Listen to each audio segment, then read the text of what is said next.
Assalamualaikum warahmatullahi wabarakatuh. Baik, kelas. Nah, sekarang kita memasuki bab percobaan faktorial. Nah, beberapa minggu yang lalu kita sudah mencoba ya mempelajari ya rancangan-rancangan percobaan. Ada rancangan acak lengkap, rancangan acak kelompok, wujud sangkar Latin dan sebagainya. Nah, di situ terlihat bahwasanya percobaan tersebut adalah percobaan faktor tunggal. Mengapa faktor tunggal? Ya, karena yang diuji atau yang dijadikan treatment atau dijadikan sebagai perlakuan itu adalah satu macam saja. Misalnya kita menguji efektivitas dosis pupuk terhadap pertumbuhan bibit karet atau efektivitas hormon terhadap pertumbuhan stek lada.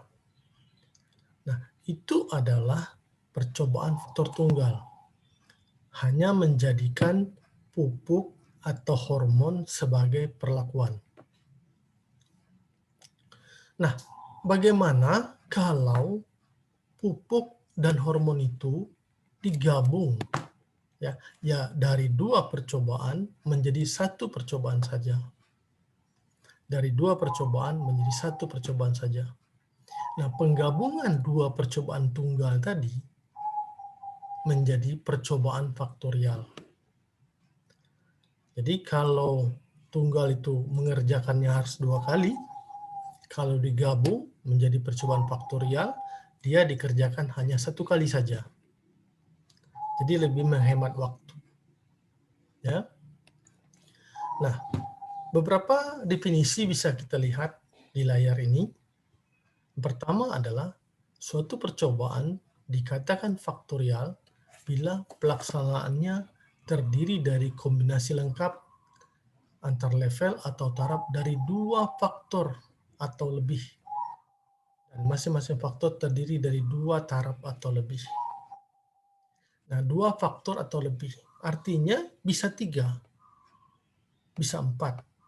Ya, namun dalam konteks ini kita hanya mempelajari yang dua faktor saja. Jadi dua faktor dengan taraf masing-masing faktor minimal dua. Ya, minimal dua.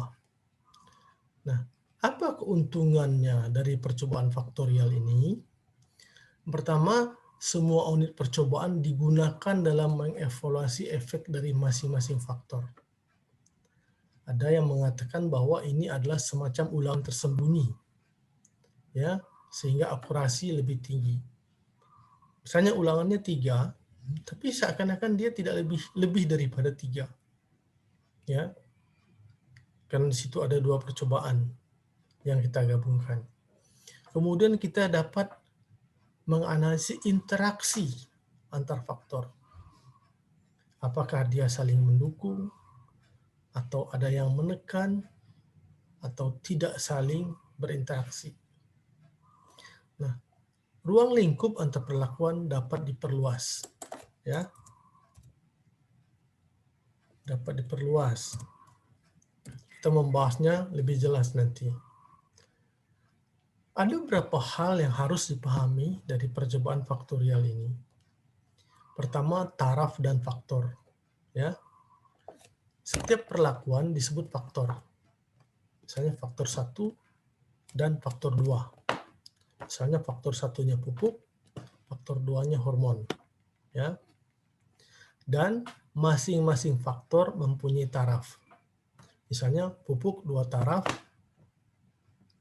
tidak pakai pupuk, dan 10 ton per hektar. Ya.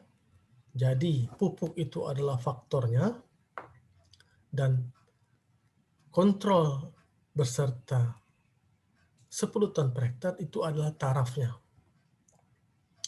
Nah, misalnya juga satu lagi adalah hormon. Hormon itu adalah faktornya, dan kontrol dan perlakuan hormon itu adalah tarafnya. Nah, nanti setelah kita mendapatkan ANOVA, kita akan mendapatkan beberapa pekerjaan yang harus melengkapinya. Bisa jadi dua perlakuan yang kita gabungkan tersebut tidak saling berinteraksi. Bisa jadi, ya. Walaupun secara teoritis kita menduga ada sebuah interaksi, ya, namun bisa jadi dia tidak berinteraksi. Nah, kalau dia tidak berinteraksi, maka kita akan menganalisis efek utama nanti.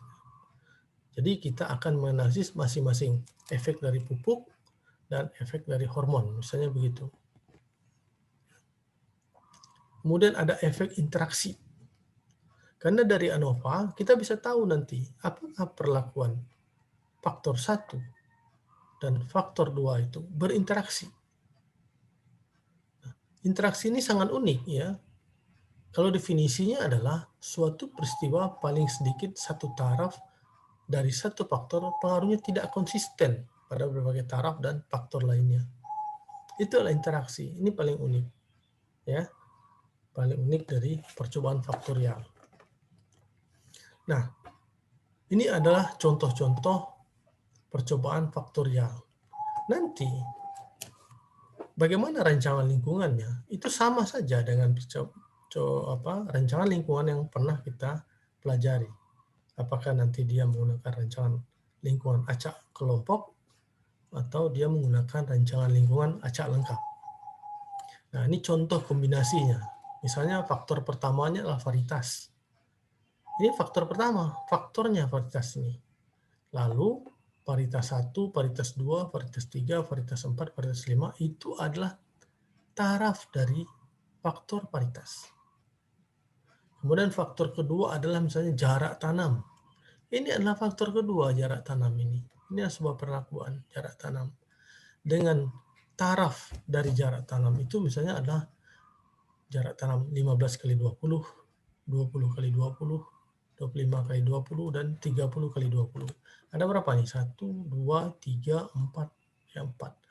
Maka perlakuan yang dicobakan itu adalah faktor pertama 5, faktor kedua 4. Jadi ada 20 peta perlakuan. Nah, bisa juga yang seperti ini, misalnya faktor pertamanya adalah salinitas. Ini faktor utamanya, ya. Faktor 1, ya, tarafnya adalah S0, S1, S2, S3, S4. Dan kandungan protein pada pakan. Ini adalah faktor kedua. Dengan tarafnya adalah P0, P1, dan P2. Maka perlakuan yang coba adalah 5 dari salinitas, 3 dari pakan. Sehingga ada 15 peta perlakuan. Nah, ini adalah analisis seragam faktorial dalam RAL. Ya. Inilah perlakuan A, ini perlakuan B, ini interaksi, error, dan total. Ini cara kita mencari derajat bebas. Ini jumlah kuadrat, kuadrat tengah, F hitung, dan ini adalah F tabel. Tidak berbeda dengan kita menghitung percobaan faktor 1 dan 2 faktor. 1 faktor dan 2 faktor. Nah, ini adalah analisis seragam faktorial. Ini dalam rancangan acak kelompok. Nah, bagaimana cara mengambil kesimpulannya? Nah, kita akan melihat nanti di sini yang utama. Interaksi. Target dari percobaan faktorial adalah interaksi. Namun bila tidak mendapatkan target interaksi, mungkin kita akan mendapatkan faktor tunggal. Itu faktor pertama dan faktor kedua. Ya. Cara menarik kesimpulan atau rekomendasi, nah, jika faktor pertama dan faktor kedua berpengaruh tidak nyata, akan tetapi berinteraksi nyata, maka sarannya adalah faktor A dan faktor B harus diterapkan bersama-sama. Jika faktor A dan faktor B berpengaruh nyata, akan tetapi faktor A dan faktor B tidak berinteraksi, maka disarankan faktor A dan faktor B dilakukan secara terpisah. Jika faktor A nyata dan B tidak nyata, atau sebaliknya, dan interaksinya juga tidak nyata, maka disarankanlah terapkan faktor A dan faktor B secara tunggal saja atau dipisah. Jika salah satu faktor, misalnya A, atau interaksi berpengaruh nyata atau sangat nyata, sedangkan faktor yang lainnya tidak, maka faktor B pengaruhnya ditingkatkan oleh A. Ya.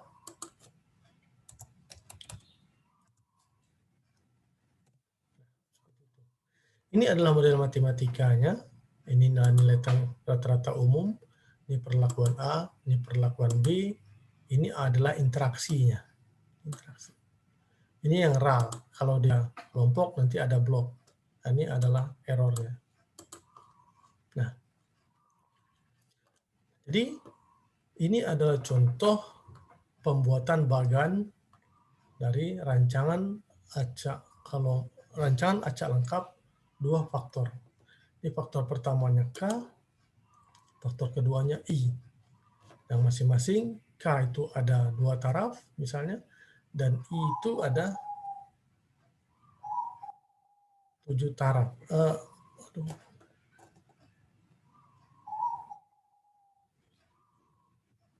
Dan I ada 4 taraf, 5 taraf, ya. Kontrol I1, I2, I3, dan I4. Nah, ini adalah contoh datanya. Ya, data ini 2 faktor. Data ini menunjukkan dia adalah percobaan 2 faktor. Nah, menghitung seperti biasa, ini ada rumusnya, ya. Bisa diikuti pola hitungannya. Nah, di sini terlihat bahwasanya faktor A nyata, faktor B nyata, dan interaksi tidak nyata. Kalau seperti ini, maka dilakukan analisis faktor tunggal. Ya, bisa dengan uji lanjut yang pernah kita pelajari. Faktor tunggal artinya faktor tersebut tidak dapat digabungkan karena interaksinya tidak nyata. Nah, setelah kita mendapatkan data ini, maka kita buat analisis, ya seperti ini, ya. Ini terlihat bahwasanya perlakuan A2 memberikan nilai tertinggi untuk panjang tunas, sedangkan perlakuan B itu Grand Z itu memberikan perlakuan tertinggi untuk panjang tunas yaitu 6 mg per liter. Nah, ini terlihat bahwasanya A2 dan A1 berbeda tidak nyata, dan di Grand Z adalah B1 dengan B0 berbeda tidak nyata. Nah, hal ini bisa kita bahas dengan beberapa pernyataan seperti yang pernah kita pelajari pada percobaan faktor tunggal. Nah, berikutnya nanti adalah kita akan mencoba membahasnya melalui pengolahan data dengan SPSS. Demikian kelas. Untuk yang pertama ini kita akan bertemu pada pengolahan data, rancangan acak lengkap, faktorial dengan SPSS. Terima kasih. Assalamualaikum warahmatullahi wabarakatuh.